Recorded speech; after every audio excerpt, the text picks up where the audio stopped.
நெல்லை பாளையங்கோட்டையில் பசும்பொன் முத்துராமலிங்க தேவர் பீடத்தில் பெட்ரோல் குண்டு வீசிய மர்ம நபர்களால் பரபரப்பு ஏற்பட்டுள்ளது. குற்றவாளிகளை உடனே கைது செய்ய வலியுறுத்தி சாலை மறியல் போராட்டமும் நடத்தப்பட்டுள்ளது. தேவர் பீடத்தில் பெட்ரோல் குண்டு வீசியது யார்?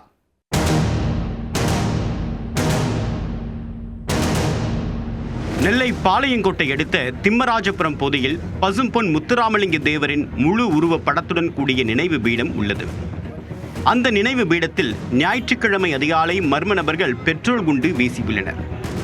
இதில் பீடத்தில் உள்ள பசும்பொன் முத்துராமலிங்க தேவரின் முழு உருவப்படம் முற்றிலுமாக எரிந்து தீக்கிரையானது. மேலும் பீடத்தில் ஆங்காங்கே வெடிப்புகளும் கண்ணாடிகளும் உடைந்து காணப்பட்டது.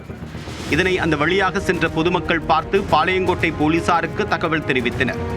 இதைத் தொடர்ந்து சம்பவ இடத்திற்கு வந்த காவல் உதவி ஆணையாளர் சுரேஷ் தலைமையிலான போலீசார் குற்றவாளிகள் தொடர்பான விசாரணையை தீவிரப்படுத்தியுள்ளனர். இந்நிலையில் பீடத்தின் மீது பெட்ரோல் குண்டு வீசிய நபர்களை உடனடியாக கைது செய்ய வலியுறுத்தி அந்த பகுதியில் 200க்கும் மேற்பட்டோர் திடீர் சாலை மறியல் போராட்டத்தில் ஈடுபட்டனர். திம்மராஜபுரம் வழியாக செல்லக்கூடிய பேருந்துகளை மறித்து போராட்டத்தில் ஈடுபட்டதால் அந்த பகுதியில் பெரும் பரபரப்பு ஏற்பட்டது. இதனைத் தொடர்ந்து கூடுதல் போலீசார் குவிக்கப்பட்டு பொதுமக்களுடன் பேச்சுவார்த்தை நடத்தப்பட்டது.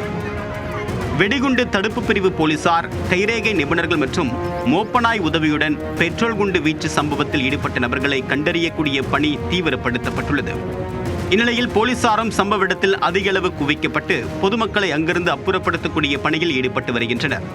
ஆனால் பொதுமக்கள் அங்கிருந்து கலைந்து செல்லாமல் தேவர் பீடத்தின் அருகே அமர்ந்து தர்ணாவில் ஈடுபட்டனர்.